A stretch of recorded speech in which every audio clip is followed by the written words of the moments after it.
Ok, buenas tardes. Vamos a empezar esta retroalimentación. También es una clase grabada. Vamos a empezar con Manuel, por favor. Manuel Fuertes. Si tienes tu pregunta, por favor, Manuel, para poder conversar. Sí, doctor. Muy buenas tardes. Tardes. Sí, el video muy interesante, ¿no? Mi pregunta va más que todo a un aspecto, no sé, ¿no? Subjetivo de su labor diaria como registrador, y es que ¿cuáles son los errores más comunes que usted ha podido advertir al momento de calificar un título, ¿no? O sea, ¿cuáles son ese error común a lo largo de los años y de su experticia, ¿no? Que usted ha advertido que sucede? Ya, una pregunta interesante, Manuel. ¿Cuáles son los errores más comunes? Yo diría que los errores más comunes que te puedo decir y que yo muchas veces en la semana lo hacemos varias veces, son cometer estos errores materiales. A veces por el apuro no ponemos un nombre de manera correcta, no ponemos de pronto un DNI de manera correcta. Entonces, esos son los errores más comunes que nosotros hacemos al momento de extender un asiento de inscripción. Eh, Después hay otros errores que también, de hecho, cometemos los registradores. A veces hacemos calificaciones, sobre todo cuando se trata de registradores que están empezando, creo, o sea, a trabajar en la función. A veces los registradores nos cuidamos mucho nosotros porque al momento que hay un problema judicial, así como el registrador es autónomo para decidir sobre una inscripción o una no inscripción, es autónomo, o sea, se mueve solamente dentro de la ley. Igual el registrador, cuando es sometido a un proceso judicial, también está solo. Es más, el registrador, o sea, los procuradores de la SUNAR, de la Superintendencia Nacional, eh, buscan finalmente que el registrador sea sancionado. O sea, y son paradójicamente miembros, entre comillas, de nuestra propia institución. O sea, están como parte civil o como parte agraviada, supuestamente, en una mala calificación, a una mala inscripción. Entonces, eso es lo que te puedo decir, Manuel, con respecto a estos errores. Ahora, hay algunos otros errores que podrían y que son quizás los menos frecuentes, son aquellos errores en donde ha habido una mala calificación y ha habido una mala inscripción. De hecho, que la hay, pero en un porcentaje mínimo a nivel nacional. Por eso los registradores siempre tenemos denuncias de carácter penal, no necesariamente porque se ha cometido un error. Siempre le involucran al registrador como los que nos denuncian usualmente por un supuesto error registral, consideran que nosotros también estamos confabulados o no hemos hecho un buen trabajo, no hemos hecho una buena calificación. Por eso es que el registrador se cuida mucho, sobre todo cuando se está empezando. Tenemos miedo a las denuncias que nos puedan hacer, pero es parte del trabajo, es parte de la función registral también salir y defender lo que hemos hecho, ¿no? O sea, lo que hemos calificado, lo que hemos trabajado a lo largo de estos 25 años y un poquito más que tengo de registrador. Yo he salido varias veces, he tenido denuncias civiles y penales, sobre todo penales, y donde, bueno, sigo haciendo clases con ustedes, sigo trabajando en registros, y eso indica que mi grupo, o sea, mi equipo de trabajo, que son mis asistentes, y yo hemos hecho un buen trabajo. Por eso seguimos en SUNAR, ¿no? O sea, de hecho que, de lo que se trata es de minimizar los errores. Eh, el otro día, no sé si alguien me preguntaba, ¿y por qué nos equivocamos, no? O sea, los registradores, porque somos humanos, seres humanos, y los seres humanos, de hecho, nos equivocamos.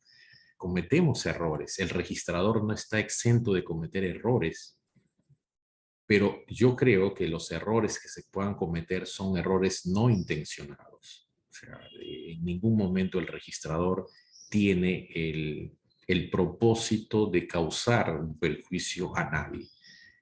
Nos podemos equivocar de pronto en la perspectiva, en la forma de cómo calificar, de cómo hacer, o sea, de cómo hacemos nuestro trabajo, por supuesto que sí, pero eso no implica que nosotros ahí en el registro tengamos la intención siempre de hacer cosas indebidas. O sea, al menos en las oficinas que he tenido la oportunidad de trabajar, porque yo he sido registrador también en Lima, y acá en Iquitos yo no he visto gente malintencionada. He visto gente que sí, que tienen diferentes criterios, a veces criterios que no se condicen con lo que dice la norma, pero es parte de lo que se tiene y de la forma como a veces los abogados hacemos la interpretación de las normas. ¿Ok? Es lo que te puedo decir, Manuel, sobre tu pregunta interesante de cuáles serían los errores más comunes, aterrizando nuevamente los errores más comunes y lo que usualmente hacemos en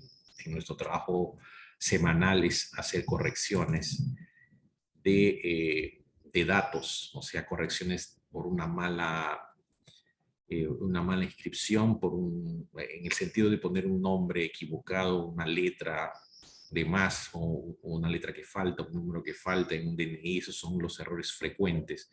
Después se cometen otro tipo de errores que no son frecuentes, pero siempre las hay. ¿Ok? Muchas gracias, doctor. Ok, vamos a seguir con Quirós.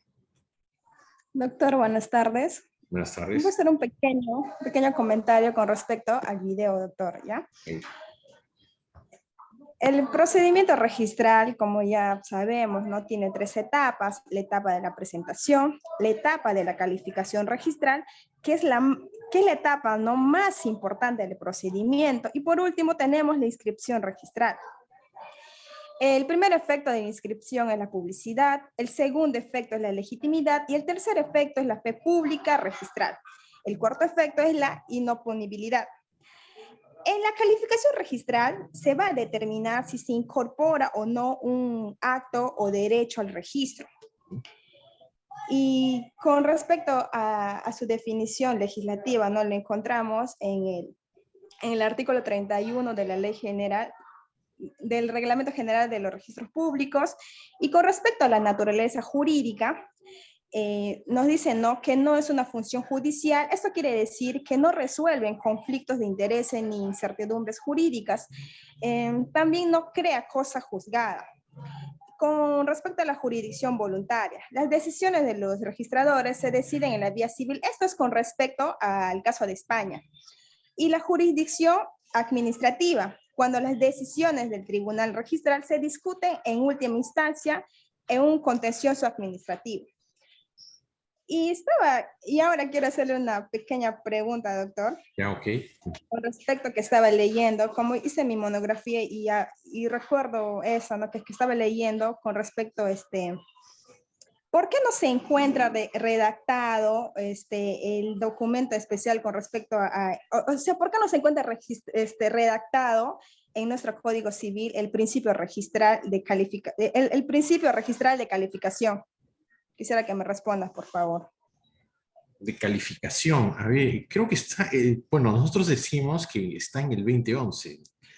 A ver, no sé si tengo un código actualizado, pero el 2011, el artículo 2011 es, o sea, el sustento, la base legal que nosotros tenemos para definir o decir lo que es la calificación. Dice el principio de rogación como sumilla, pero en verdad se trata de que está ahí todo lo que es la calificación. Dice los registradores, por lo menos en la versión que tengo, porque hay algunas modificaciones que ha habido, los registradores califican la legalidad de los documentos en cuya virtud se solicita la inscripción. Lo que pasa es que en este artículo se está diciendo qué es la calificación y en base a una rogación, a base de una solicitud, para nosotros poder determinar si incorporamos o no algún acto o derecho o contrato. Entonces creo que o sea, el sustento o la base legal del principio o de la calificación registral de esta segunda etapa del procedimiento está en el 2011. Y de alguna manera nos está diciendo qué es lo que hacemos los registradores en la calificación. Es decir, primero calificamos o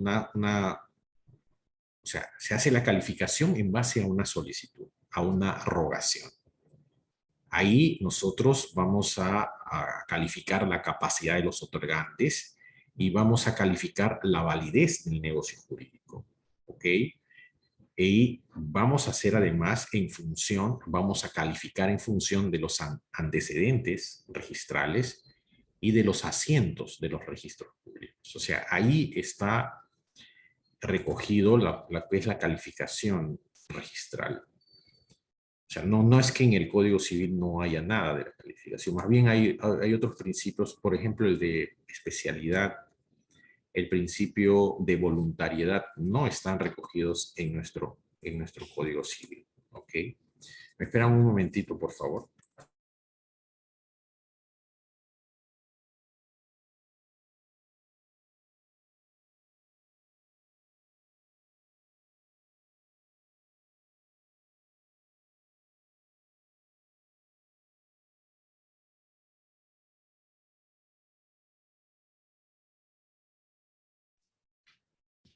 Bien, vamos a continuar. Gracias. Los inconvenientes a veces que se dan en la casa. Bien, vamos a seguir con Michelle. No sé si está conforme Sandali con la Sí, respuesta. doctor. Muchas gracias, doctor. Ok, Sandali. Vamos a seguir con Michelle, por favor. Michelle. Buenas tardes, doctor. Sí. Eh, Después de haber observado el video y también de las clases que hemos tenido, pues queda clara del procedimiento registral más importante, porque pues en ella se decide si es que se incorpora un acto o un derecho al registro. Y pues en las clases también nos han mencionado que la calificación se puede dar hasta por tres, se puede decir instituciones, bueno, tres instancias, el registrador, el tribunal registral e incluso por el Poder Judicial. Y en su video nos ha mostrado las reglas y límites que hay en la calificación, y respecto a la segunda instancia, mencionaba que el tribunal pues no puede hacer observaciones que no haya hecho el registrador, es decir, que no puede ir más allá de lo que el registrador ha observado, pero hay una excepción, que es cuando se ha obviado un requisito de imperativo cumplimiento. Entonces quisiera preguntarle, en base a su experiencia como registrador, si pudiera darme un ejemplo de este caso para poder entenderlo mucho mejor. Ok, a ver, un caso sobre, gracias Michelle por su pregunta, un caso sobre que no se ha cumplido algún requisito. A ver, lo que pasa es que sí, o sea, a ver, voy a explicar de cómo hacíamos el trabajo antes y qué es lo que hacía el tribunal. Cuando nosotros los registradores trabajamos, le voy a hacer el contexto para tratar de responder. Cuando nosotros hacíamos una calificación registral y el usuario no estaba conforme y apelaba a una segunda instancia al tribunal registral, el tribunal registral volvía a revisar o sea, de hecho lo hacen actualmente, lo hacen. Y revisaban, y si en una observación había dos problemas o dos errores subsanables, según el registrador, lo que veíamos muchas veces es que el tribunal encontraba hasta 10 errores. O sea, nos decían siempre, oye, usted no has hecho bien tu trabajo. Y eran a veces cuestiones solamente puntos de vista o cuestiones totalmente opinables. opinables. O sea. Entonces, toda esa práctica, esa mala práctica, se trató de corregir en estas enmiendas que se han hecho al reglamento general. Entonces, el reglamento general ahora hace una precisión y dice, bueno, ustedes, tribunal registral, sí pueden hacer toda la revisión, pero no pueden ir más allá a las observaciones que ha hecho el registrador. Si el registrador ha encontrado 2 puntos que son erróneos, el punto 1 y el punto 2, tú no puedes encontrar un punto 3 y un punto 4, salvo que ese punto 3 y ese punto 4 sea una cuestión imperativa, un requisito imperativo que hay que cumplir. ¿Ok? A veces, por ejemplo, o sea, se me va a ocurrir un tema de predios, en el registro de predios. A veces nosotros, los registradores, consideramos que, por ejemplo, un informe que, o sea, cuando se hace una desmembración, una independización de predios, cuando se hace este trabajo o esta calificación de una independización de un predio, por ejemplo, que tiene 1000 metros cuadrados y le quieren dividir en 500, hacer 2 lotes, tiene que pasar o sea, se presentan planos y tiene que pasar por catastro. Entonces, a veces viene el informe de catastro y nosotros hacemos en base a ese informe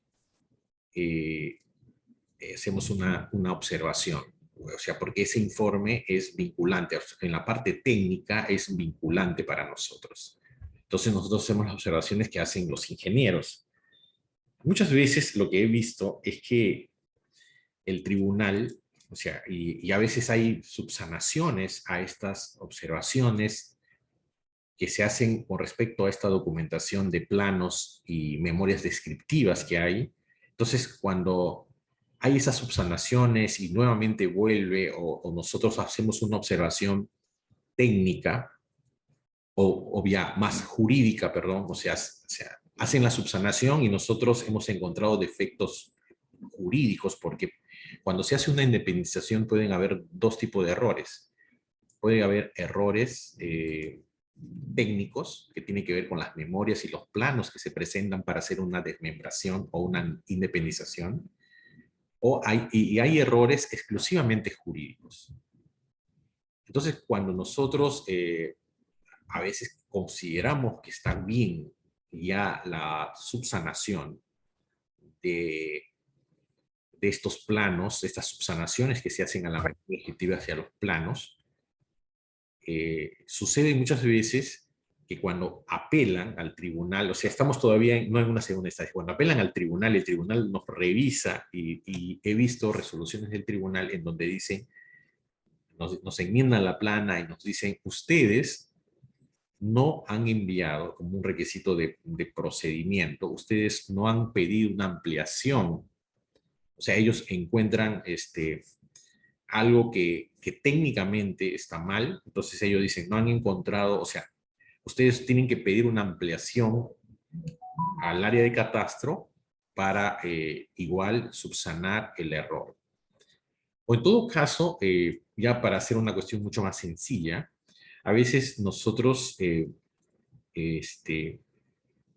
podemos, a veces sucede que podemos, no pedimos documentos que coadyuven a la inscripción, porque los títulos están conformados por 2 tipos de documentos. Los primeros son los documentos en donde se funda de manera inmediata y directa la inscripción, que son instrumentos públicos, una escritura pública. Pero muchas veces, para inscribir ese acto, por ejemplo, una sustitución de régimen matrimonial, se necesita acompañar la partida de matrimonio.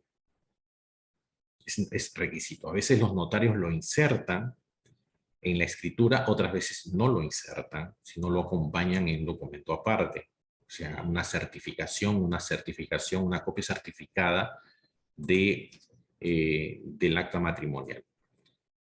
Entonces, a veces, sobre todo cuando hacemos una calificación ligera y cuando a veces, sobre todo porque en el registro de mandatos de personas naturales, perdón, siempre ha sido un registro donde no hemos tenido, siempre han pasado practicantes. La última practicante de registro es muy buena, de paso ha sido Blanca, su compañera. O sea, entonces, a veces cuando esta chica está siendo inducida o chico está siendo inducido, un estudiante o un egresado ya está comenzando sus prácticas y le mandan al registro de personas naturales, a veces se nos escapa esto.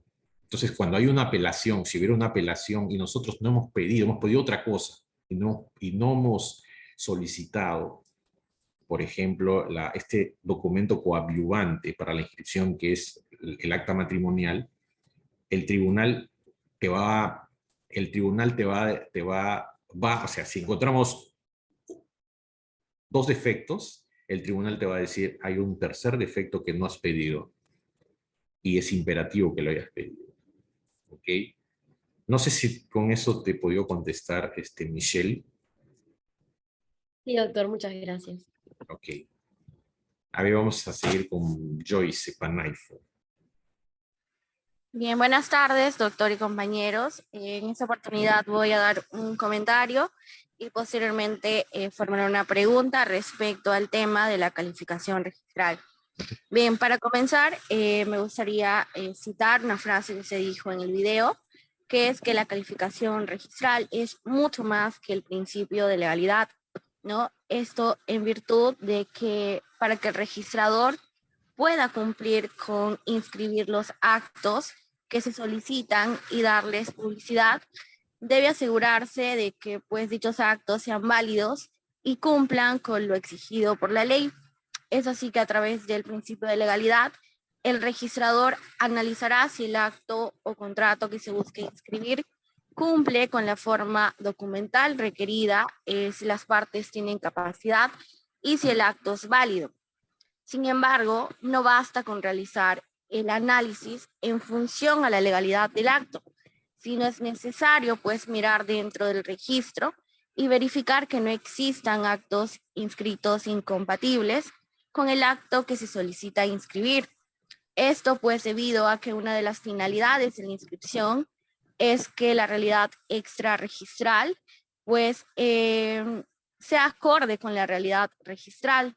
Es decir, que aquellos actos que vayan a ingresar a los registros reflejen la realidad fuera de este, de tal modo que el usuario que acceda a la información contenida en los asientos registrales puede estar segura de que lo inscrito pues es válido y eficaz.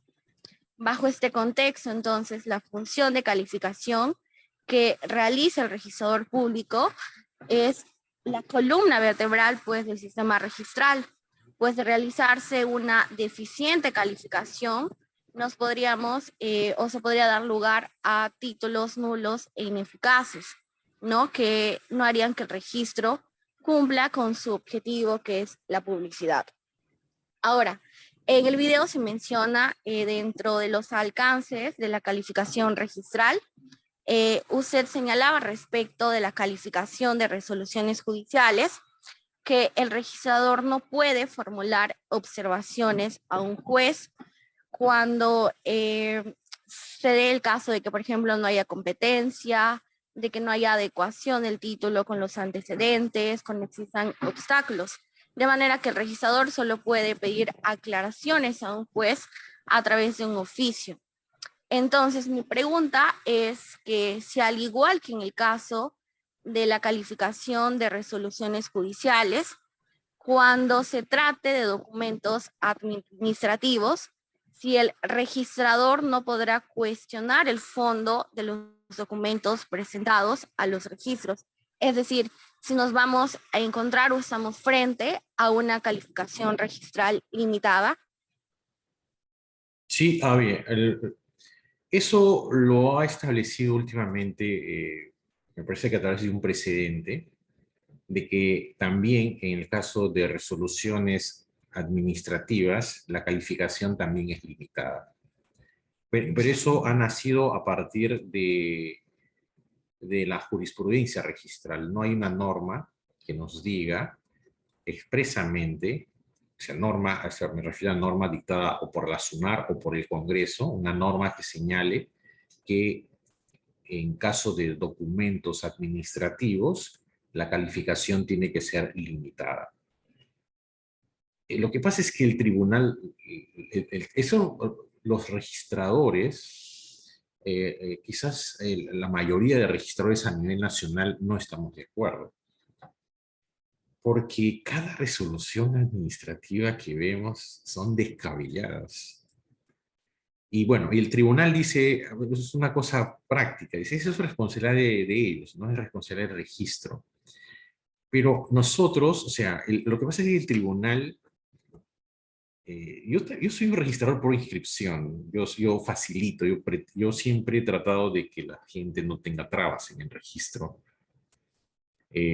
Porque y hay otros registradores que no son pro inscripción, de hecho. Entonces, sin embargo, me parece que es un exceso que también los documentos administrativos, ellos se amparan, evidentemente el tribunal se ampara en la ley administrativa, también se haga una calificación limitada, es decir, en donde nosotros no nos podamos pronunciar sobre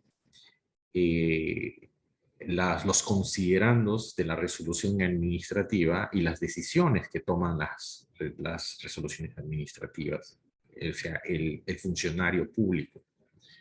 Entonces, sin embargo, en reiterada jurisprudencia hay precedentes en donde señalan que nosotros no podemos hacer una calificación, o sea, plena de estos documentos.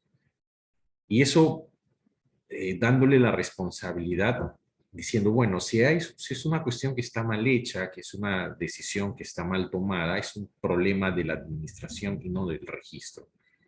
Pero nosotros, o sea, si nosotros apuntamos a dar seguridad jurídica, si ese es uno de los fines fundamentales del registro, entonces, si nosotros vamos a inscribir documentos que nacen en sede administrativa, que son contrarios abiertamente a la ley, que generan inseguridad, ¿por qué no seguir haciendo observaciones plenas? Y sobre todo, estos documentos que nacen muchas veces de las municipalidades distritales y provinciales. Yo le estoy contando y le estoy diciendo la experiencia que yo conozco de acá, de nuestra ciudad, de nuestra región. Entonces hay resoluciones totalmente contrarias, incluso aplican a veces hasta normas derogadas. Hacen unos considerandos incongruentes, decisiones contrarias a la norma. Y nosotros, si nosotros vamos a la finalidad que apunta el registro, dar seguridad jurídica, ¿cómo vamos a admitir? ¿Cómo no nos podemos pronunciar sobre eso? Hemos estado en desacuerdo, ha habido pleno de registradores en donde nos hemos pronunciado en contra de estas decisiones que toma el tribunal registral, que ha tomado ya el tribunal registral y son vinculantes para nosotros. Sin embargo, igual, si nosotros tenemos, o sea, le voy a decir lo que sucede en la práctica con el artículo 2011. El artículo 2011 dice que en el tema de los mandatos judiciales, la calificación es una calificación limitada. Sin embargo, si nosotros encontramos defectos, y por eso yo considero que se debe modificar el 2011, si nosotros encontramos defectos, o sea, errores en temas de judiciales, nosotros pedimos aclaración. Con eso hacemos la observación, en otras palabras. Esa es la trampa. O sea, echa la ley, echa la trampa. Si el 2011 dice, a ver, voy a leer el 2011, acá tengo el 2011. Si el 20 dice, el segundo párrafo, dice, lo dispuesto en el párrafo anterior, o sea, se refiere a la calificación, no, dice, no se aplica bajo responsabilidad del registrador cuando se trate de parte que contenga una resolución judicial que ordena la inscripción. De ser el caso, y ahí viene la trampa, el registrador podrá solicitar al juez las aclaraciones o información complementaria que precise o requerir se acredite el pago de los tributos aplicables sin perjudicar la prioridad de ingreso al registro. Entonces, eso es lo que nosotros aplicamos. Entonces, cuando yo he tenido oportunidad de calificar documentos administrativos y he encontrado esos errores que les estoy comentando, igual he pedido aclaración. O sea, he aplicado por analogía. No dice, el tribunal no te dice que puedes solicitar aclaraciones. Eso sí no te dice el precedente. El precedente dice, no se puede calificar en responsabilidad, pero no te dice que si tú encuentras errores, pedir la aclaración. Y lo que hacemos, camuflamos una observación. Entonces, esa forma de trabajo, y eso es lo que estamos haciendo en la práctica los registradores, es lo que debe corregirse en una norma. O sea, dictarse una norma y simplemente, ya, si tenemos el modelo español, ¿por qué no copiar el modelo español, que son 4 requisitos que hay que pedir? ¿No? O sea, calificar competencia, calificar jurisdicción, calificar obstáculos, calificar relevancia. O sea, ¿por qué no poner en una norma? Y eso es lo que hicimos nosotros en el reglamento. El año 2001, este reglamento que tenemos actualmente ha tenido enmiendas y se ha reformulado, pero el 2001 salió este reglamento que es la estructura de este actual reglamento que tenemos. Ahí nosotros estoy hablando porque yo formo parte de SUNAR. O sea, la SUNAR lo que hizo es, vía reglamentaria, precisar qué es lo que se puede calificar de un mandato judicial. Bueno, era un exceso evidente, había una violación. En la práctica lo que estaba haciendo es, vía reglamento, modificar una ley. Estaba mal, pero tuvo la osadía, la SUNAR, de hacer eso. Bueno, y perdimos el caso porque un ciudadano interpuso una acción popular y la SUNAR la perdió. Y se tuvo que eliminar eso y quedarnos simplemente con el 2011, con lo que hacemos, y seguimos haciendo la trampa, como digo. Y yo lo puedo decir en la academia, lo puedo decir aquí en este foro, porque eso es lo que hacemos en verdad. Cuando nosotros encontramos defectos, no nos queda otra que amparándose en esta facultad que tenemos de pedir aclaraciones al juez, le pedimos aclaración y ahí está camuflada la observación. Le estamos diciendo que está mal su trabajo, le estamos diciendo que que tiene que revisar la normatividad. Claro, el juez conoce de cerca los hechos y el problema que se está tratando de resolver en el Poder Judicial. Pero el problema es que cuando se discute ya cuestiones registrales, muchas veces el juez no tiene la información a la mano del registro y resuelve mal por eso. Entonces, eso es lo que nosotros le advertimos y le decimos cuando resuelve mal. Muchas veces he tenido oportunidad de ver de demandas que se han hecho a personas que no están en el registro. O sea, el titular registral siempre tiene que ser demandado. O sea, siempre. O sea, y ese es un trabajo exclusivamente de los abogados. O sea, los abogados tienen que hacer el estudio de los títulos, de las partidas, de los antecedentes y hacer un buen trabajo. O sea, ¿qué es lo que he podido ver muchas veces? Que ha habido demandas judiciales a X personas que no figuran en el registro. Y a veces se hacen hasta remates, adjudicaciones, y ni siquiera está enterado el titular registral que probablemente, como ya hemos ido analizando en el curso, la inscripción es voluntaria y muchas veces la realidad extrarregistral se condice, o sea, no es conforme a la realidad registral. Probablemente, efectivamente, el dueño de un predio ya no, o sea, no sea el que aparece en el registro, pero igual hay que demandar a esa persona en todo caso, porque sí, o sea, porque si no, es como si se estás demandando a un extraño. Y nosotros tenemos que, por lo menos por el principio de legitimación, mientras no se demuestre lo contrario o no se actualice el tracto que ha habido de las transferencias, esta persona que aparece en el registro tiene que formar parte del proceso judicial y tiene que ser demandado, tiene que ser citado en el proceso. Y muchas veces no es citado. Entonces, esos errores que se cometen al momento de hacer un proceso judicial, nosotros lo advertimos. Y es un grueso error del juez y de los abogados o del abogado que está detrás de este procedimiento, de este proceso judicial. Y lo que hacemos es observar, o sea, le pedimos una aclaración al oye, no ha sido, señor, discúlpeme, usted no le ha demandado a X que aparece acá como titular del predio. O sea, ¿qué ha pasado? Entonces, eso es lo que hacemos en la práctica y así,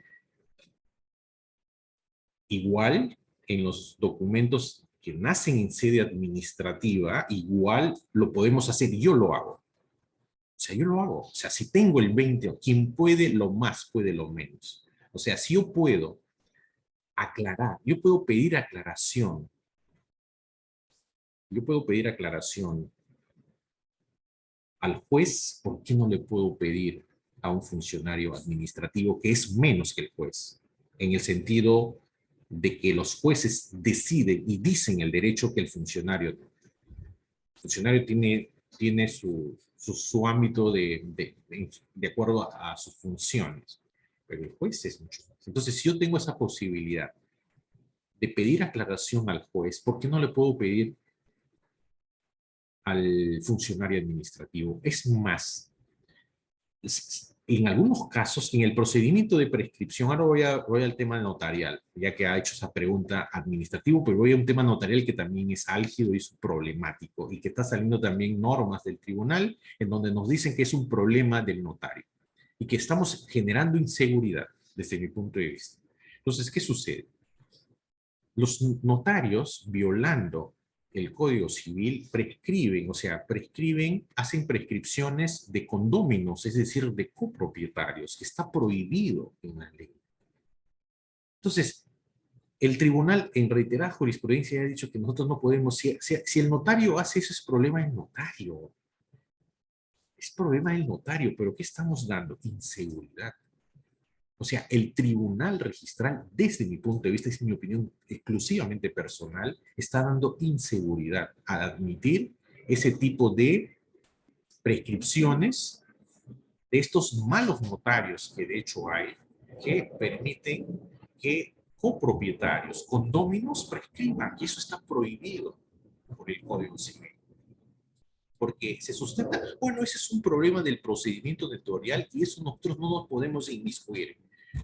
Y yo me pregunto, igual, yo sí, y hay, me parece que precedentes de observancia obligatoria.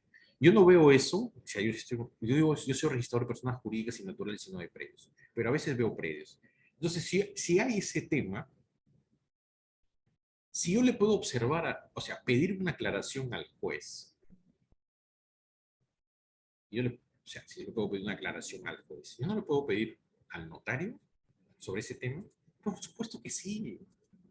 Por supuesto que sí. Si yo le puedo observar a un funcionario de mayor jerarquía, que es un miembro del Poder Judicial, que es un juez o tribunal, ¿por qué no le puedo pedir a un notario? Igual, en base al 2011, que yo le puedo pedir, si yo le puedo pedir una aclaración al juez, ¿por qué no le puedo pedir al notario? Oiga, señor notario, usted está violando, le digo, sí, usted está violando el artículo tal del Código Civil sobre este tema. Y yo sé que en segunda instancia va a ser revocada mi decisión, pero igual hay que sentar esto de decir que lo que está mal y tenemos que decirlo sin temor, tenemos que decirlo, por más que haya una norma o un tribunal que está viendo las cosas de otra forma. Yo lo puedo decir. ¿Y cuál es la base legal? Es mi opinión con una interpretación analógica que yo puedo hacer del 2011 para poder pedir aclaración no solamente al funcionario administrativo, sino también en el tema de prescripción adquisitiva a los notarios. Entonces yo les puedo pedir aclaración. Señor, usted, ¿por qué? Acláreme, se trata de una copropiedad y el Código Civil señala que no puede haber prescripción sobre copropietarios, sobre condóminos. Yo le digo, y me dice, a veces los notarios te mandan la resolución del precedente igual, yo le sigo diciendo, porque, ¿y cuál sería ya la base legal para seguir y reiterar? Yo sé que en segunda instancia me van a revocar, yo le diría, bueno, la base legal para hacer mi observación es la Constitución. La Constitución señala que la propiedad es inviolable y el Estado lo garantiza.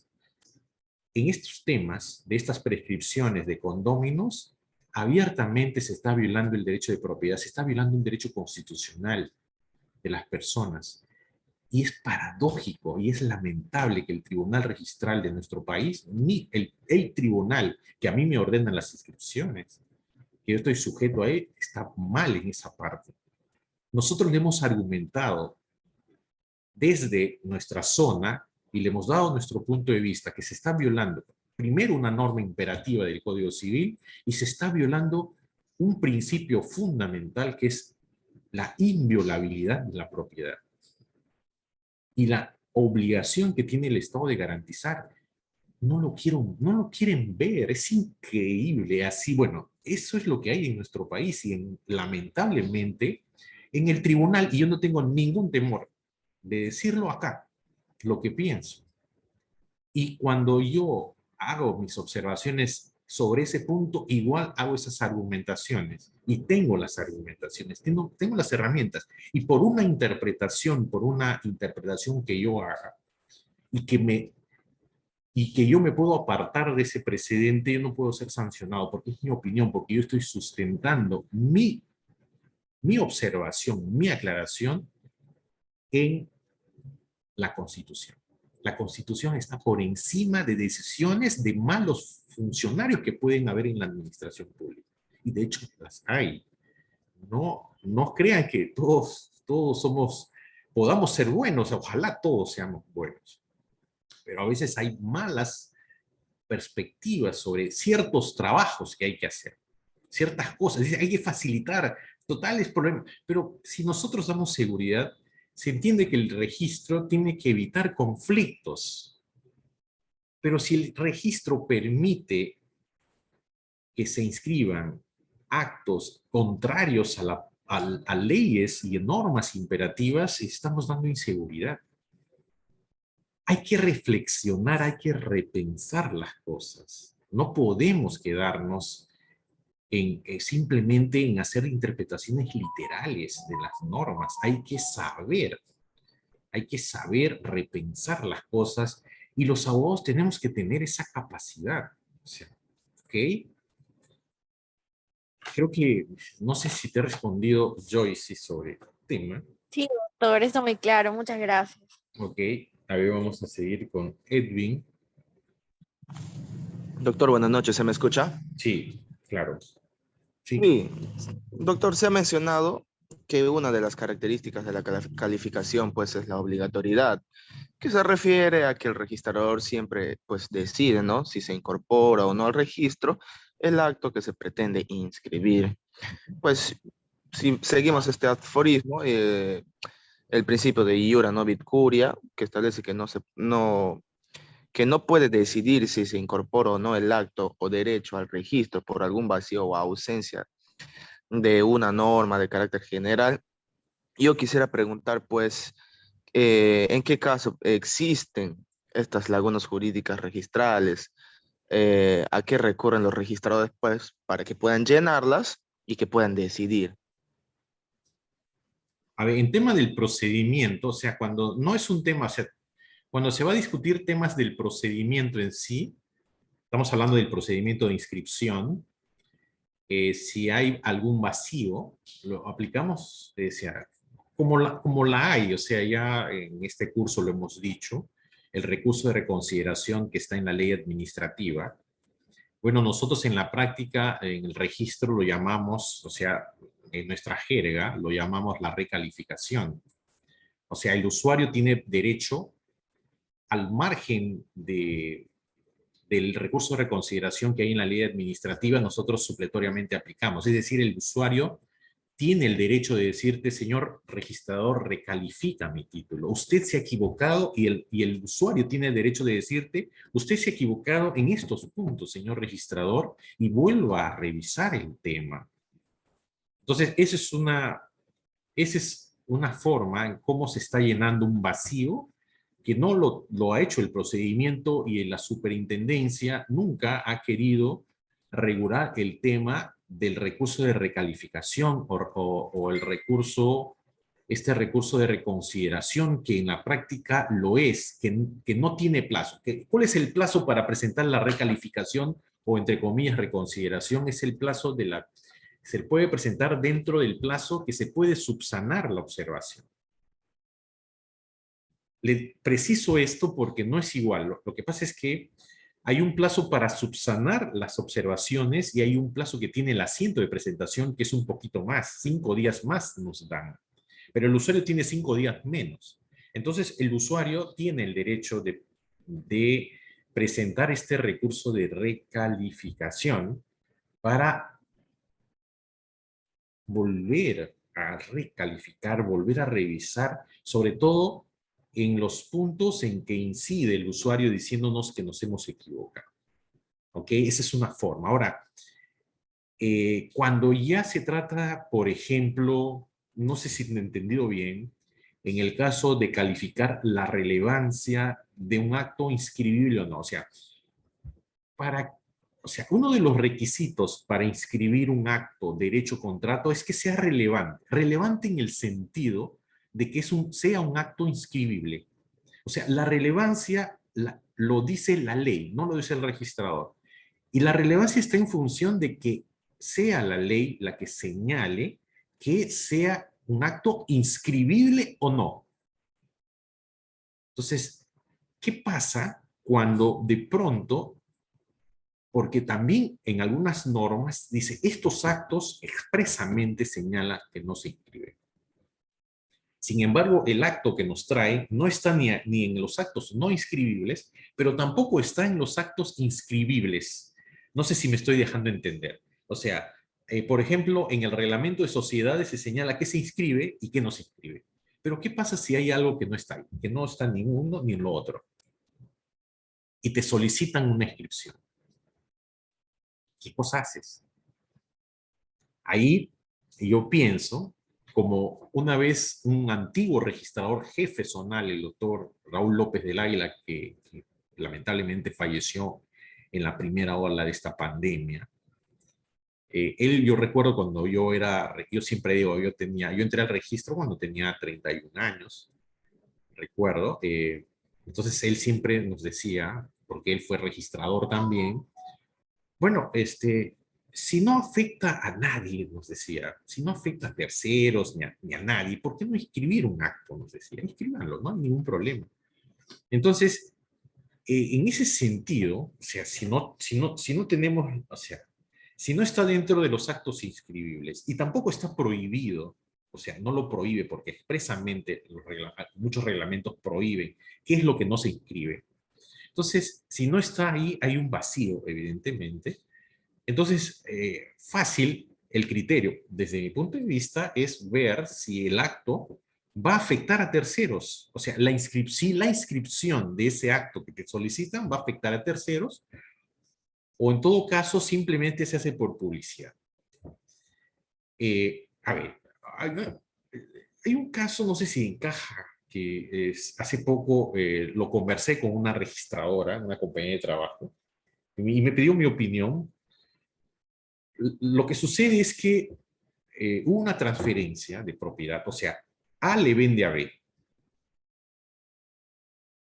Y B es el titular del predio, ¿ok? Entonces, sin embargo, vino una rectificación del nombre de la vendedora, o sea, de la persona que ya había dejado de ser titular del predio.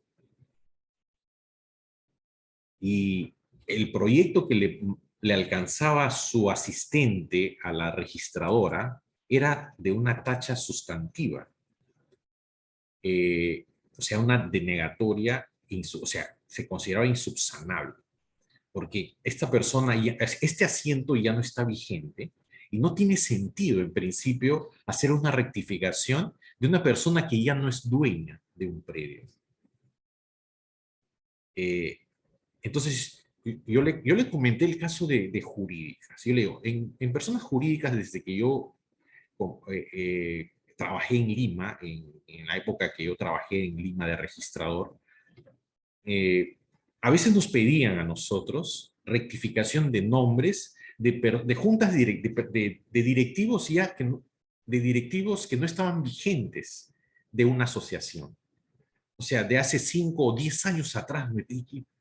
Y lo que, conversando con los registradores ahí en Lima, me decían, lo que pasa, Blas, me decían, Blas, hay que facilitar estas inscripciones, no obstante no estar vigentes, porque seguramente quieren regularizar actos jurídicos y en su momento no lo han hecho.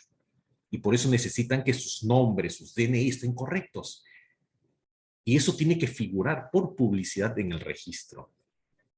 ¿Ok? Entonces, cuando a mí me solicitan una rectificación de un nombre de una persona que ya no es directivo de una asociación, yo lo rectifico, a pesar de que ya no está vigente el directivo, porque ya su mandato ha vencido. Entonces, yo le comenté esto a la registradora y le decía, ¿y cuál sería el problema? Le decía, que lo rectifiques.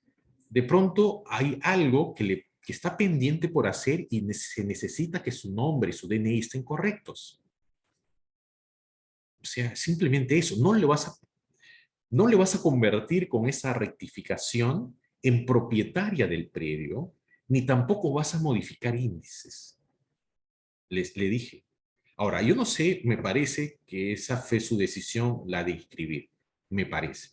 Pero eso es lo que yo siempre, cuando a mí me consultan algo, yo les doy mi punto de vista, no necesariamente la persona el registrador o la persona que me hace una consulta va a hacer lo que yo le estoy diciendo, evidentemente. Y cuando a veces los chicos se acercan a preguntarme, algún practicante me pregunta, yo les digo mi punto de vista y nunca dejo de decirles, sin embargo, por favor, yo no voy a firmar el asunto, conversa con tu registrador, conversa con la persona que va a suscribir o la observación o la inscripción. Es el registrador finalmente que tiene la última palabra en estos temas. Yo le doy un punto de vista que probablemente sea distinto o diferente al que pueda tener el registrador o que pueda tener incluso el mismo practicante cuando tienen dudas. Si es que sí, al menos si es que quieren preguntarme. Si no me preguntan, bueno, es un tema de cada quien. Yo siempre tengo, al menos si tengo la posibilidad o tengo un punto de vista, un criterio, yo siempre lo digo.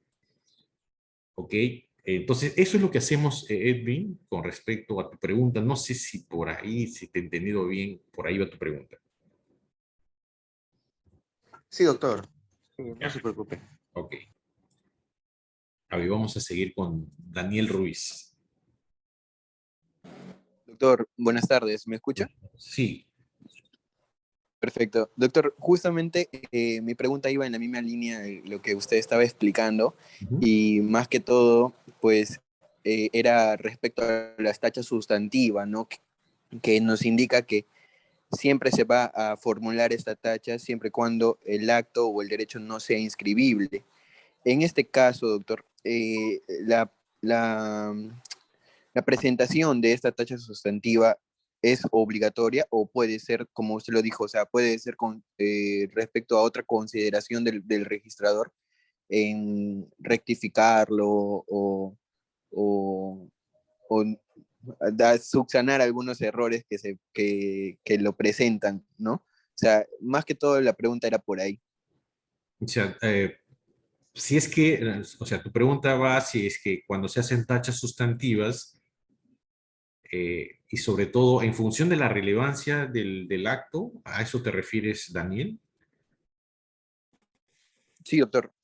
Bueno, mi pregunta era más o menos así, ¿no? De que si este acto o derecho no es inscribible, porque ya pasa un examen previo del calificador, se dice que se establece la tacha sustantiva. Claro. Pero en este caso el registrador puede tomar el criterio por ejemplo, recalificarlo y decirle a la parte, al titular que inscribe este acto, que lo rectifique o necesariamente ya el registrador plantea la tacha sustantiva.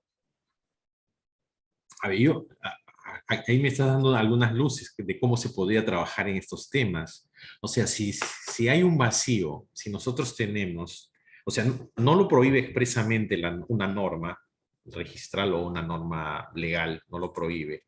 Y tampoco está dentro de los actos inscribibles. O sea, no es un acto inscribible, pero tampoco lo está prohibiendo. Uno puede, o sea, si eres pro inscripción, lo inscribe. Yo lo inscribiría.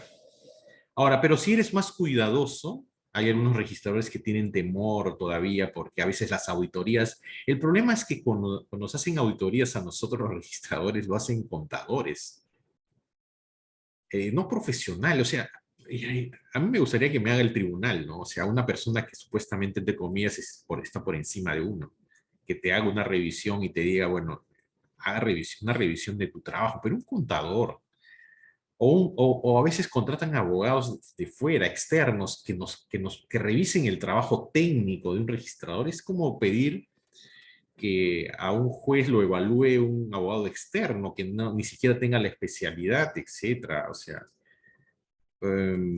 entonces, a veces por ese temor es que los registradores fácilmente pueden hacer la tacha sustantiva. Pero la otra opción es que se inscriba. O sea, yo soy de la idea que se pueda inscribir.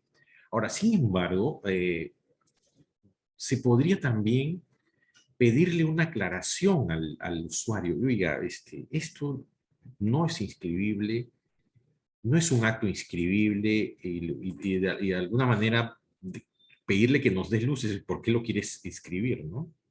¿Cuál es la importancia de que este acto, quiera usted que este acto sea publicitado por el registro? Entonces podría hacer una observación y las observaciones, cuando haces una observación, implica que el asunto es subsanable. Le estás diciendo prácticamente al interesado que el tema es inscribible. Le estás diciendo, solamente le estás pidiendo, bueno, quiero que me aclares por qué quieres que se inscriba algo que no es inscribible, que no está previsto en la ley, aunque tampoco está prohibido que se inscriba. Entonces, nada pierde el registrador, desde mi punto de vista, hacer esta tingencia y pedir que el usuario nos diga por qué quiere inscribir ese acto que no es relevante, pero que tampoco está prohibido expresamente como un acto no inscribible. O sea, yo pienso que se podría hacer eso también. ¿Okay?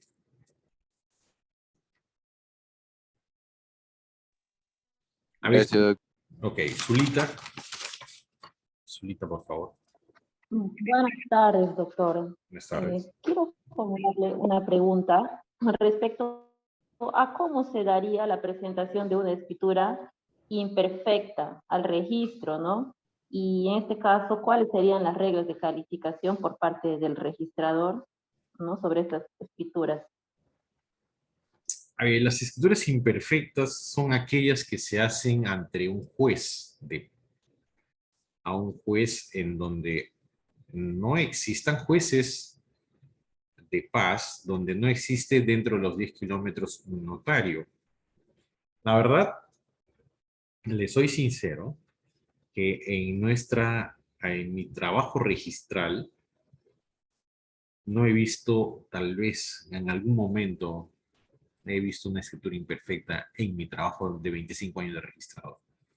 Así que sobre ese tema no le podría decir mucho, pero yo creo que igual las escrituras imperfectas, el problema de las escrituras imperfectas es que tienen que ser protocolizadas.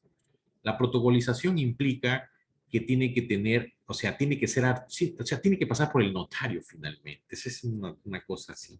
Sin embargo, el tribunal, hay normas del tribunal registral, si no me equivoco, que han señalado que en estos casos se podría inscribir de manera directa con ciertas, o sea, ciertos requisitos que tendría que cumplir, que hay que seguir para poder inscribir directamente, o sea, sin pasar por el protocolo notarial, estas escrituras imperfectas. O sea, la imperfección de estas escrituras es que no están en un protocolo notarial. Sin embargo, a criterio del tribunal, se entiende que los jueces de paz sobre todo los jueces de paz letrados, son los que tienen en sus archivos, tendrían en sus archivos estos protocolos. O sea, si ya están, o sea, si esta escritura imperfecta tiene un protocolo, o sea, tiene un archivo, ¿por qué no inscribir directamente? ¿Por qué exigir que estas escrituras imperfectas pasen por el tamiz notarial? O sea, es igual cuando en un proceso de otorgamiento de escritura pública, en un proceso judicial de otorgamiento de escritura pública, igual el juez, cuando ordena el otorgamiento de escritura a la persona demandada, igual le ordena, o sea, esa resolución tiene que ir al notario para que el notario haga una escritura pública e inserte en su protocolo esta escritura, este otorgamiento de escritura pública que es por mandato judicial. Y muchas veces a la persona demandada es una persona no habida, que no existe a veces, o que no se sabe su paradero, y es el propio juez el que va a suscribir por esta persona la transferencia. Entonces, es algo parecido, o sea, una escritura imperfecta, si bien están las dos partes de una transferencia de una propiedad, igual en su momento se exigía para inscribir estas escrituras imperfectas que sean protocolizadas por el notario. Entonces, lo que te puedo decir es que ahora, con ciertas reglas, que no lo tengo en la mano y no recuerdo porque no lo trabajo, directamente se podría inscribir al registro estas escrituras imperfectas. O sea, no es que no sean, o sea, obviamente si se trata de una escritura imperfecta, perfecta, me refiero que sea un título perfecto. No sé si me estoy dejando entender. Es una escritura imperfecta, pero tiene que ser perfecto, es decir, tiene que haber, o sea, el titular que está vendiendo tiene que ser el que figure en el registro, que haya, o sea, que se esté cumpliendo con la formalidad del negocio jurídico. Ahora, el problema siempre es que a veces estas escrituras imperfectas sean a su vez títulos imperfectos, o sea, que tengan defectos.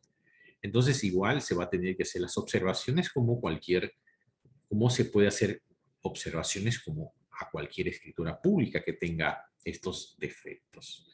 Ok, eso es lo que te puedo decir, Zulita. Muchas gracias, doctor. Ok, ahora vamos a seguir con Flor Panduro. Sí, doctor. Doctor, en atención al video sobre la calificación registral, tengo entendido que existe un plazo de tiempo para subsanar errores en los registros en caso de que exista alguno. Sin embargo, quisiera saber si nos ponemos en el supuesto de que el registrador de forma incidente comete errores. Quisiera saber qué pasaría, si el registrador recibiría algún tipo de sanción. A ver, la calificación es integral y se hace de una sola vez. No sé si por ahí va tu pregunta. Entonces, y producto de la observación que ya ha sido notificado al usuario y el usuario, producto de esa notificación de observación, subsana el título y el registrador en el camino encuentra que se le ha escapado. A veces sucede, se nos pasa. A veces yo le digo, a mí me ha pasado varias veces. Sí, a veces con mi asistente hemos hecho un mal trabajo. Entonces, ¿qué sucede ahí? Ahí viene un tema que nosotros, los registradores, lo decimos muchas veces. Es preferible que nos sancionen por una mala observación, porque hay una falta administrativa, no hacer bien nuestro trabajo. O sea, es preferible que nos sancionen por una mala observación, por una observación sucesiva, que te sancionen por una mala inscripción, que te puede llevar no solamente a ser destituido de tu trabajo, sino incluso a ir a la cárcel. Entonces, entre esas dos cosas, ¿yo qué hago? Observo, camuflo mi observación sucesiva. Trato de buscar, como a veces le digo, búscale 3 pies al gato, busca un defecto y por ahí le metemos la observación, la que le falta. Si se dan cuenta y si el usuario desconoce el asunto, de hecho que te van a quejar, te van a denunciar, porque son denuncias administrativas. Ahora, si no se da cuenta, es un tema que el registrador se está salvando en la medida que aleatoriamente no le hagan una auditoría y encuentren que ha habido una observación sucesiva, igual le van a abrir proceso disciplinario. O sea, el trabajo es delicado en esa parte. O sea, hay que hacer un buen trabajo. Hay que minimizar. Yo tengo un video en mi canal de YouTube sobre cómo se debe hacer la calificación para minimizar los errores. O sea, lo que se debe seguir es un protocolo. Cuando se sigue el protocolo, de hecho, se van a minimizar los errores. Lo que pasa es que nunca en el registro nos enseñan esto y no hay un protocolo. O sea, cada persona, si nosotros tenemos que revisar formalidades, obstáculos, si tenemos que revisar relevancia, o sea, ¿por dónde empiezo? ¿Cómo tengo que hacer? O sea, debe haber, o sea, puntos que hay que seguir desde lo que yo pienso, puntos que hay que seguir para minimizar los errores, porque no podemos hacer una calificación a la ligera, viendo a lo que encontremos. No, hay que seguir ciertos pasos. Primero, primero la forma del documento, revisar la forma, ir al fondo, revisar los obstáculos, revisar las normas pertinentes. O sea, hay que seguir pautas para poder hacer una calificación de tal manera que no se nos escape nada, que se cumpla de que la calificación es una evaluación integral del tipo. Ahora, mucha gente, y aquí voy a hacer una precisión para que se entienda bien, mucha gente cree, yo de familiares, de amigos, de conocidos, que pésimo así, no les miento, por no decir otras cosas, qué pésimo el trabajo del registro, me están poniendo trabas, me hacen observaciones sucesivas, yo ya no entiendo, tengo 1 año en el registro dando vueltas al asunto y no puedo subsanar porque me sacan una tras observaciones. Con seguridad les digo que no es cierto, en absoluto. Yo le dejo hablar para que se desahogue la persona, pero no es que tenga la razón. Eso es para que se desahogue, porque está estresado seguramente, para que se desahogue. Porque no entiende, o sea, si yo observo, o sea, me presentan un documento, yo hago la observación, la subsanación se hace con otra documentación, ¿está claro? ¿Qué hago con esa nueva documentación? Yo le califico. Y si yo encuentro errores en esta documentación nueva, con esta nueva documentación presentada, le tengo que observar. Y eso no es observación sucesiva. Y ustedes como abogados tienen que saber eso. Y no actuar como un usuario común y corriente. Y hay abogados en esta ciudad que actúan como un usuario común y corriente. Como un mal abogado. O sea, lo voy a decir, malos abogados. Que no saben el asunto. Bueno, es una pena, pues. Si yo voy a hacer algo ante una entidad, yo tengo que leer las normas de la entidad y cuáles son las reglas. Y hay abogados que dicen eso. Bueno, que lo diga un profano, que lo diga un lego en derecho registral, perfecto. Lo entiendo y he escuchado varias veces. Yo no lo voy a estar explicando. Bueno, señor, lo que pasa es que ¿por qué está dando vuelta su documento? Porque las subsanaciones están mal hechas. Y si la subsanación está mal hecha, se observa. Y eso no es observación sucesiva, es una nueva observación que se hace en función del documento que se presenta para subsanar el documento primigenio. Entonces, eso no es observación sucesiva. Cuidado que ustedes vayan a pensar eso, o sea, sería lamentable. Bueno, igual, o sea, en ese sentido, yo no sería el profesor de Derecho Registral de ustedes, me eximo de eso, pero tienen que saber eso. O sea, no es una observación, es un mal trabajo del que hace la subsanación, del funcionario, del perito, del ingeniero, de quien sea, o del notario que está haciendo, sigue haciendo mal su trabajo. Y si hace mal su trabajo, sigue siendo un título imperfecto. Y los títulos imperfectos no tienen acceso al registro. Solamente tienen acceso al registro a los títulos perfectos. ¿Ok? Entonces, si yo encuentro un defecto y me presentan una nueva documentación con imperfecciones, se tiene que observar. Y cuando me traen una tercera documentación con defectos, igual lo tengo que observar. Entonces yo puedo pasar un año haciendo un mal trabajo. Y hay gente que lamentablemente no solamente tiene un año, a veces años están haciendo mal su trabajo. Y es lamentable que le echan la culpa al registro. Cuando nosotros, yo digo, pero el registro no hace la documentación. El registro evalúa solamente la documentación que presentan con lo que tenemos, con los antecedentes. O sea, evaluamos lo que está en la norma, lo que nos presentan y los antecedentes y los obstáculos. O sea, eso vamos evaluando. O sea, no hacemos la documentación. La documentación subsanatoria la tienen que hacer las personas que están llamadas a hacerla, que puede ser un notario, un ingeniero o cualquier otro funcionario público. Y si hacen mal su trabajo, sigue siendo un título imperfecto. Y los títulos imperfectos no tienen acceso al registro. Lo que tenemos que hacer es hacer una observación. Y esa observación no es una observación sucesiva. La observación sucesiva es cuando yo observo, o sea, encuentro, por ejemplo, observo 1 y 2. O sea, dos defectos le encuentro al título. Y yo genero mi esquela. El usuario viene y me levanta 1 y 2. Y de pronto cuando yo estoy viendo, estoy haciendo mi asiento, estoy haciendo... sucede. Uy, se me pasó tal cosa. Viene el asistente todo a veces nervioso porque sabe que ha hecho mal su trabajo.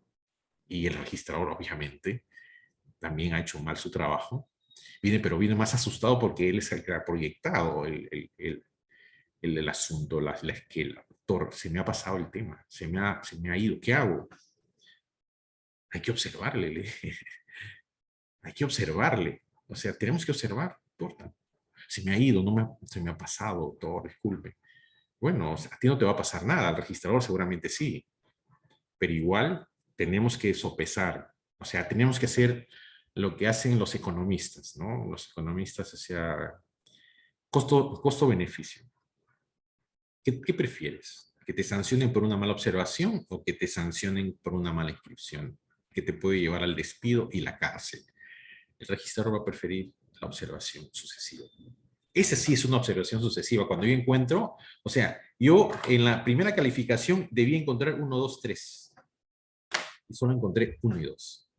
Si encuentro 1 y 2 y vienen y me traen 1 y 2 que he pedido para subsanar, y de pronto cuando estoy haciendo la inscripción encuentro el defecto 3, ¿qué hago? Preferible observar. Eso no debe suceder. No estoy justificando nada. Eso es un mal trabajo del registrador y el registrador es responsable por su mal trabajo.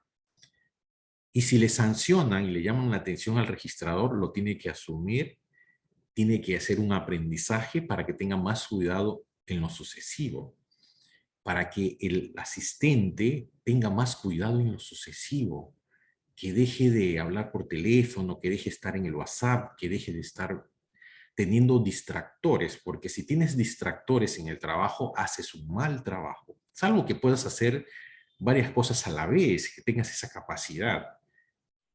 Y, o sea, cuando a veces en el registro muchas veces nos han prohibido en algunas sedes, los celulares van a una gaveta, para que entres al trabajo. En nuestra oficina, felizmente nunca se hizo eso, porque hemos evaluado esa situación, pero se equivocan mucho por eso los asistentes, los registradores se equivocan por los distractores. Si los errores son mínimos, bueno, ¿por qué pues qué no dejarles con su celular a la mano? De repente tienen alguna llamada urgente, alguna cuestión urgente, solamente las cuestiones de urgencia. Pero, ¿qué vemos a veces en los trabajos, en las oficinas? Que estamos muy distraídos con nuestros celulares. Y yo me puedo incluir, o sea, pero el tema es que si haces eso, igual deberías no equivocarte. Porque si yo me voy a distraer por el celular o por otro distractor y voy a hacer mi trabajo, mejor que me quiten el celular y todos los distractores que pueda tener para concentrarme en mi trabajo y tener los errores, o sea, una mínima cantidad de errores. ¿Ok? Bien, eso es lo que te puedo decir sobre tu pregunta. Ahora vamos a continuar con Gómez. Sí, doctor. Buenas noches. ¿Me puede escuchar? Sí, buenas noches, sí, claro. Sí, atendiendo ya lo que acabo de explicar hace un momento sobre estos tipos de observaciones en las que se puede encontrar en la calificación, yo tengo una duda, no sé si ya lo explicó, pero es bueno recalcarlo de igual manera. ¿Qué pasaría si el título que se calificó con anterioridad pues se encuentra observado o hubiera sido tachado ya sea por caducidad del asiento de presentación, sin que se hubieran subsanado los defectos advertidos? Pues en este caso se podrá realizar nuevas observaciones a las ya planteadas, o en este caso podrá desestimarse las observaciones formuladas al título anterior.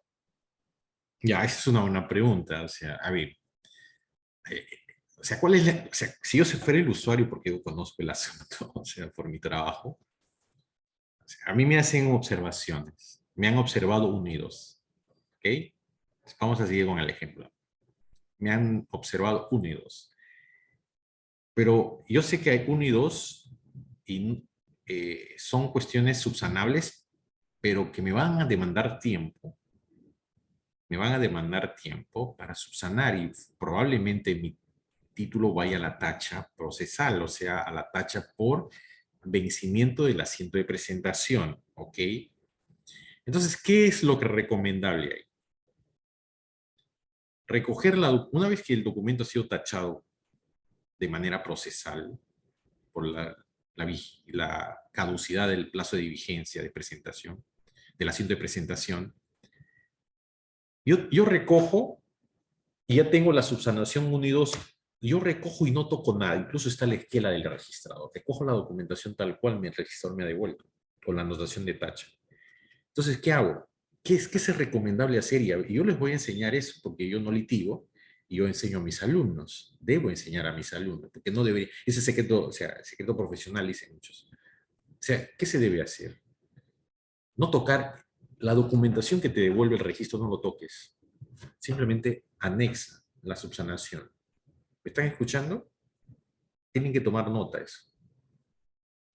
¿Para qué? Para tenerle al registrador, como dicen, con camisa de fuerza. El registrador no te va a poder hacer observaciones con respecto al título primigenio. Te puede hacer observaciones con respecto a la subsanación, ya está amarrado. Pero si tú recoges la documentación, sacas la tacha, o sea, la anotación de tacha, reformulas, haces un nuevo título, lo presentas supuestamente, entre comillas, bien, con la subsanación y lo presentas, es un nuevo título. Y si a mí me ha pasado como registrador observar 1 y 2 y sé que hay un defecto 3, te lo voy a hacer. ¿Se dan cuenta la diferencia? En el otro, hay registradores que son timoratos y lo que hacen es inscribir. O sea, ellos prefieren, bueno, ya se me pasó, no importa, pues le inscribo, porque no quiero ser sancionado, dicen. No quiero que me sancionen porque en verdad he hecho un mal trabajo. Pero esa mala inscripción le puede traer problemas más adelante al registrador. Entonces, ¿qué les estoy diciendo? Que cuando les han hecho una tacha procesal, porque no has tenido tiempo de subsanar las observaciones, lo recomendable es recoger la documentación del registro y no tocar nada. La documentación que te han devuelto. Y simplemente anexar al nuevo título que vas a presentar con la esquela de tacha y la documentación calificada primigeniamente y presentarlo al registro. De tal manera que el registrador esté amarrado a esa primera calificación. Si ustedes reformulan todo y presentan como si fuera un nuevo título, no hay nada, no hay esquela, no hay antecedentes, el registrador, si se le ha pasado la observación 3, te lo va a hacer. Le facilitas el trabajo al registrador. ¿Ok? Entonces, eso es lo que se hace. Usualmente, lo que se debería hacer, o sea, usualmente. Y eso está en el reglamento, no les estoy diciendo algo descabellado, o sea, pero eso está ahí. O sea, no te dice de la forma como yo les estoy diciendo, pero está ahí. Está en el artículo 32 del reglamento. Más o menos está. O sea, si no está de manera expresa, se lo interpreta de esa forma. O sea, el registrador no puede hacer observaciones sucesivas. Y si te presentan esa documentación con esa esquela de tacha y tú le observas al documento primigenio el punto 3, esa es una observación sucesiva. Sí es una observación sucesiva. Pero si tú reformulas, sacas la tacha, lo presentas como nuevo, ya no es una observación, es un nuevo título. Así lo entendemos. ¿Ok? Bien. ¿Alguna otra pregunta o comentario?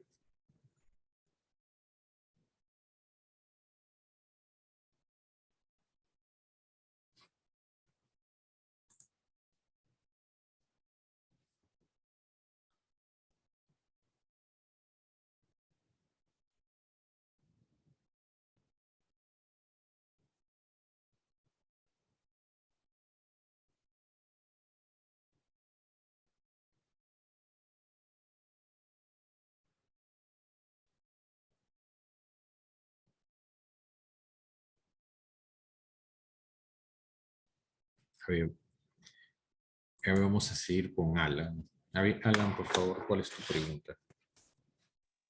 Sí, buenas noches, doctor, y buenas noches, compañero. Respecto a este punto, doctor, sobre la calificación, como ya sabemos, pues el registrador lo hace en primera instancia y el tribunal en segunda instancia, ¿no?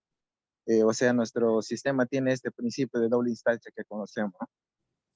Pero también hay esa excepción, que el juez también tiene este proceso calificatorio. Y de ahí me nace una pregunta, doctor. Si el usuario, pues, del registro no llega hasta el Poder Judicial, ¿no? Y le dan la razón, ¿qué sanción tendría el registrador que ha calificado en primera instancia, al igual que el tribunal calificó en segunda instancia? O sea, ¿cuál es la sanción que podría recibir aquellos si se demuestra, pues, que se ha cometido una mala calificación, sea esto, pues, digamos, de manera dolosa o culposa, ¿no? Bueno, ahí se va a discutir, es una pregunta interesante. Ahí lo que se va a discutir es si el registrador, o sea, ahí se va a discutir si el registrador ha omitido un requisito. Porque si es un tema de o sea, expresamente lo dice la ley de los registros públicos, la ley 26.366. Por temas de interpretación que son opinables, no tenemos ninguna responsabilidad. Si el juez, al momento de eventualmente convertirse en calificador y encuentre que tú estás exigiendo algo indebido, algo que no debes exigir, o sea, que te estás excediendo en tus funciones, puede ser que te denuncien, ¿ya? Y si te denuncian y se verifica en las investigaciones, en las indagaciones, que tú te has excedido en tus funciones, has puesto trabas intencionales o no, a una inscripción, probablemente vas a ser sancionado. Pero si es una cuestión opinable, que el juez tenga otra opinión, que el registrador y el tribunal tengan otra forma de interpretar la norma, y el juez tenga otro criterio, por eso no tenemos ninguna responsabilidad. La responsabilidad diría si has hecho una calificación excediéndote de tus funciones, pidiendo más de lo que debes pedir, y, o sea, yéndote más allá de la ley, o sea, haciendo una calificación caprichosa. Y eso es muy difícil que se haga. Yo no he encontrado en mis 25 años de registrador y un poquito más que tengo, no he encontrado hasta ahora una resolución judicial donde nos ordenen inscribir, donde el tribunal, o sea, se haya perdido. Al menos yo no conozco. De hecho que pueda haber, donde la Procuraduría de la SUNAR, porque ellos son los que salen a juicio, ha perdido un caso en donde nos ordenen finalmente, por una mala calificación del registrador y el tribunal, nos ordenen una inscripción. O sea, siempre la SUNAR ha ganado en todos esos casos, siempre, al menos de lo que yo conozco. Pero si se da lo contrario, ahí hay que evaluar, tendríamos que evaluar si el registrador y el tribunal se han excedido en sus funciones, han pedido, o sea, han buscado tres pies al gato, han ido más allá de lo que dice la ley, las exigencias, los requisitos, o sea, que a veces, lamentablemente, hay registradores que lo hacen. Y le puedo decir acá, o sea, lo hacen. Entonces, ese tipo de registradores no deben estar en el sistema, pero hay, siempre hay. Entonces, pero cuando los registradores, hay ese tipo de registradores, felizmente el tribunal los elimina. El tribunal, por eso a veces les entiendo, yo me sonrío porque el tribunal es pro inscripción 100%. Es más seguro que te revoquen. O sea, en cuestiones opinables, ellos opinan a favor de la inscripción. O sea, no se hacen problemas. O sea, por eso es que en los casos que se han judicializado por supuestamente un rechazo a una inscripción, la SUNAR siempre ha ganado. O sea, la Procuraduría siempre ha ganado. No sé, habría que ver y estudiar a profundidad si de pronto ha habido, y de pronto hay, en Lima sobre todo, en ciudades grandes, hay situaciones en donde el juez nos ha ordenado una inscripción perdiendo un caso que ha sido judicializado, o sea, un contencioso administrativo sobre una resolución denegatoria de inscripción del tribunal. ¿Okay? A ver, Cintia Pérez. Señorita Pérez.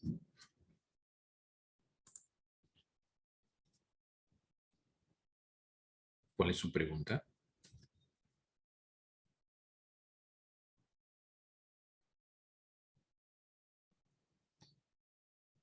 Cintia, ¿estás ahí? Porque tu mano está... Sí, doctor, buenas noches. Sí, por favor, tu audio parece que está deshabilitada, o sea, no has habilitado tu audio para poder hacer la pregunta o comentario.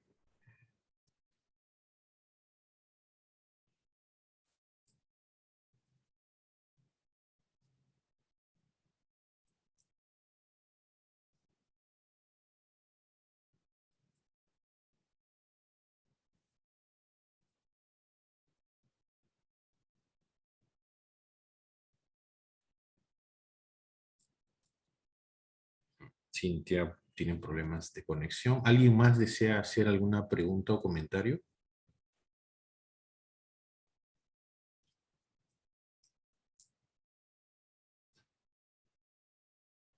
Doctor, buenas noches. Ivy. Doctor, yo tengo una duda. A ver, Ivy. Yo quisiera saber cuál es la principal razón por la que algunos actos necesariamente tienen que ser inscritos mediante escritura pública y hay otros actos que no. Por ejemplo, en el caso de inscripciones de una junta directiva de una comunidad, yo tengo conocimiento que lo puede hacer cualquier persona natural, pero en el caso de federaciones, estas deben ser inscritas mediante escritura pública. ¿Por qué hay esa línea de diferencia? ¿Por qué algunos actos necesitan pasar por el notario y otros no? Es que todos pasan por el notario, en verdad. Ahora, no hay diferencia, o sea, no sé de qué... O sea, en el caso de inscribir, por ejemplo, una junta directiva de una comunidad nativa, o en el caso de inscribir el estatuto de lo puede hacer cualquier miembro de su federación, que yo tengo el conocimiento. En cambio, en el caso de, por ejemplo, inscribir la junta directiva de una federación, esa sí tiene que ser mediante escritura pública. ¿Dónde he leído Porque eso? Porque eso no está... el Código Civil es clarísimo. El 225. No, eso no hay ninguna parte. O sea, todos los representantes legales de las personas jurídicas, sin excepción, todos se pueden inscribir presentando una copia certificada de la parte pertinente del acta donde ha sido elegido la junta directiva, independientemente que sea. La federación como una comunidad igual tienen el mismo tratamiento. Lo que la constitución de una federación sí es por escritura pública, la constitución, porque es una asociación. La Federación de Comunidades Nativas o Comunidades Campesinas es una asociación, porque está conformada a su vez por comunidades, que son personas jurídicas. Y cualquier persona jurídica, por regla general, para inscribir sus representantes, se hace presentando copia certificada de la decisión del órgano competente que la elige. Esa es una regla general. No hay ninguna excepción. Solamente, ahora, no hay que olvidar que tenemos el principio de titulación auténtica. Este principio nos dice que toda inscripción en el registro debe hacerse por documento público. Perdón, preciso, por instrumento público. Sin embargo, hay excepciones. Esa es una excepción. La designación de representantes o de juntas directivas de personas jurídicas se hacen conforme lo señala el Código Civil.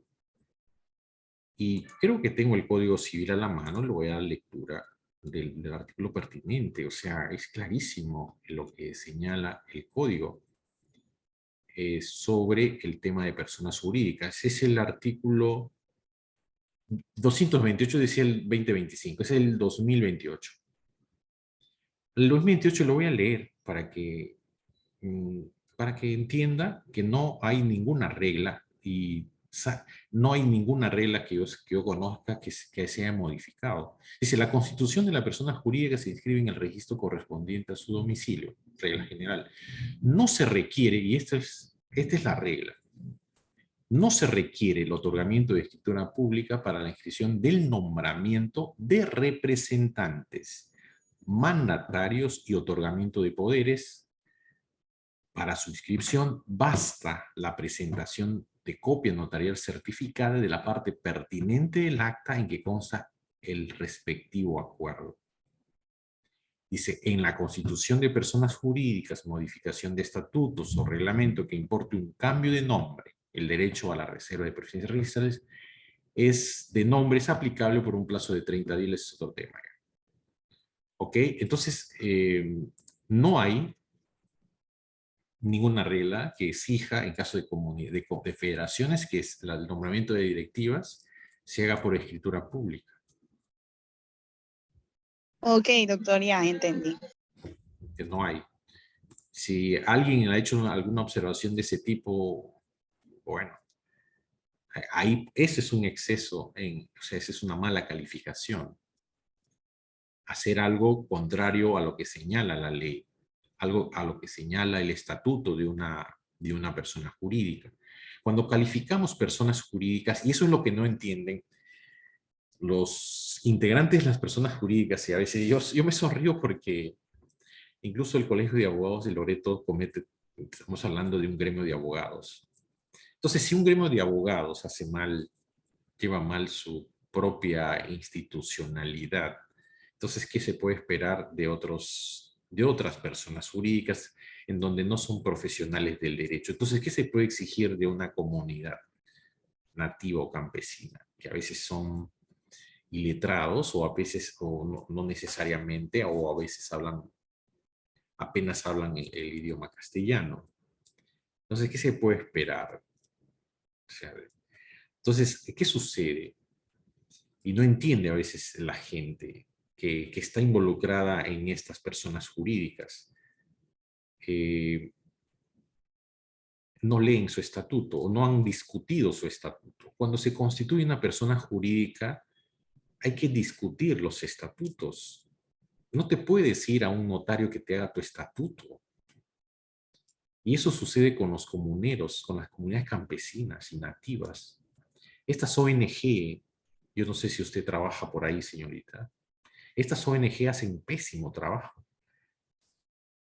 Tienen modelos, e incluso la SUNAR, desde mi punto de vista totalmente equivocado, dan modelos de estatutos.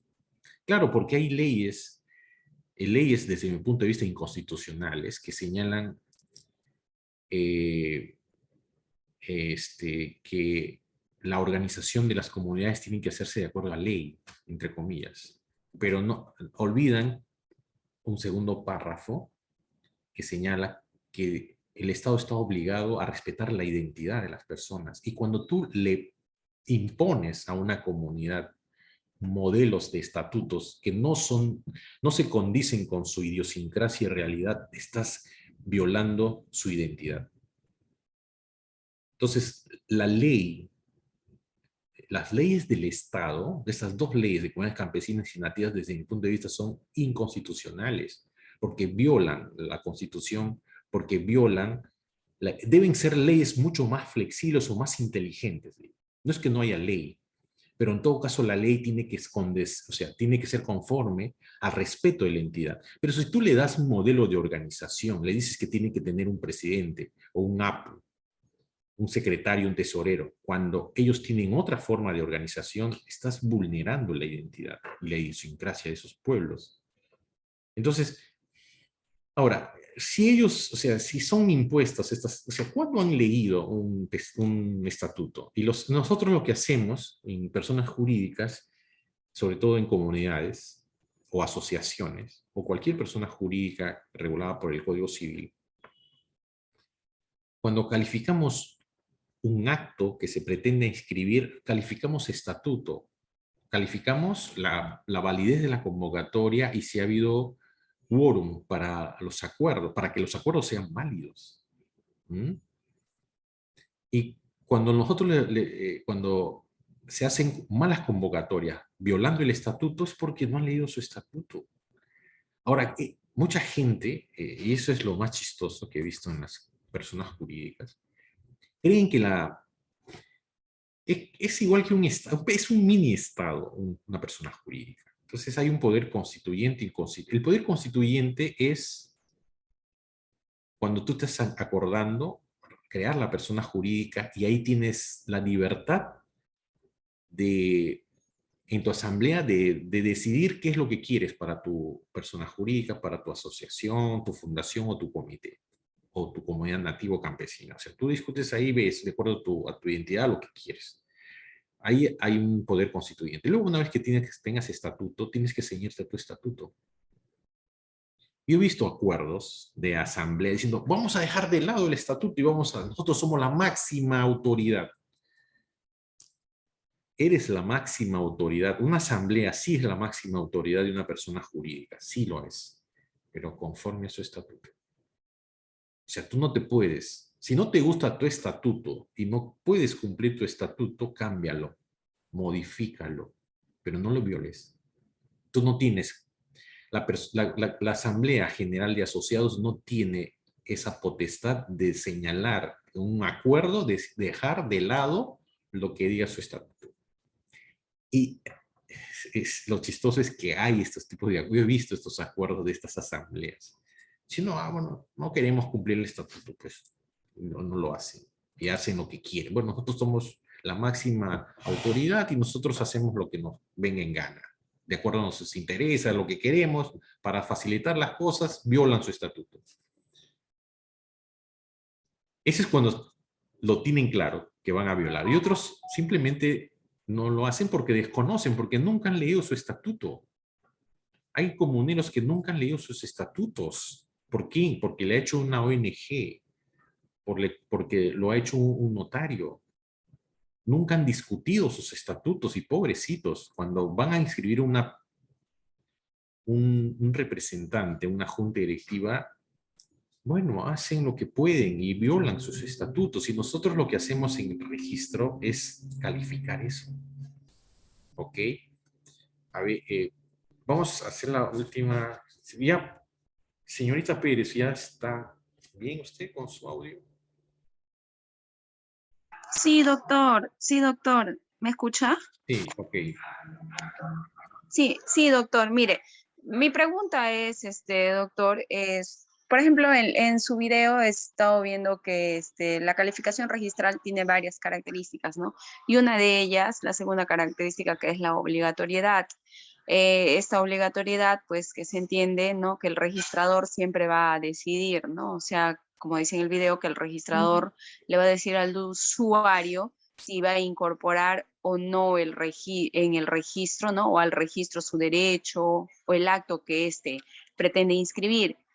Entonces, doctor, yo quería saber qué sucede, por ejemplo, en el caso de cuando el registrador no informa al usuario para que él pueda subsanar las observaciones y se vence el plazo, ¿no? Para que el usuario pueda realizar esta subsanación. Entonces, quería saber, uno, qué sucede y además si existe en este caso, por ejemplo, la figura de un silencio positivo a favor del usuario, doctor. ¿O no? No hay silencio positivo. Siempre el silencio va a ser negativo. En el tema registral, en el procedimiento registral, el silencio del registrador es silencio negativo. Ahora, tu pregunta iba en el sentido de las observaciones que no se subsanan en el tiempo previsto, algo así te he entendido al comienzo. ¿De eso se trata? Sí, doctor. Sí, doctor. O sea, si no se subsanan dentro del plazo, obviamente que se va a tachar por caducidad de la vigencia del asiento de presentación. Y en este caso, la tacha, la tacha no significa que el registro tenga la potestad de anular los títulos que se presentan, la documentación que se presenta. No, la tacha significa el rechazo por alguna anomalía que tenga, pero no estamos invalidando el negocio jurídico que se pretenda inscribir. Ojo, a veces por alguna cuestión de forma simplemente, o por una cuestión de irrelevancia no tienen acceso al registro, pero nosotros no anulamos. La tacha, cuando a veces suena fuerte tachar, ¿no es cierto? Pero la tacha se debe entender en el sentido de que no tiene acceso al registro porque de pronto es un título imperfecto que no tiene relevancia para su inscripción o se ha detectado algún vicio insubsanable, algún defecto en el negocio jurídico. Pero eso no significa que nosotros estemos invalidando el acto. El registro no invalida. La tacha no significa la invalidez, aunque a veces nos decimos, este acto es inválido, pero no lo estamos invalidando, en verdad. Porque uno puede recurrir, como le digo, puedes ir a una segunda instancia y puedes ir eventualmente al Poder Judicial y de pronto nosotros estamos teniendo una mala apreciación, una mala calificación. Entonces, ahora, cuando hacemos una tacha procesal también, porque el usuario no ha subsanado dentro del plazo de la vigencia del asiento de presentación, esa tacha no significa que no puedas volver a presentar la documentación. Es más, hace un momento les decía, es lo que tienes que para amarrar al registrador en su calificación. Lo que tienes que hacer es presentar, recoger la documentación y anexar simplemente con la esquela de tacha, anexar la documentación subsanatoria y presentarlo como, entre comillas, un nuevo título, pero no se trata de un nuevo título, ya no es un nuevo título, ¿eh?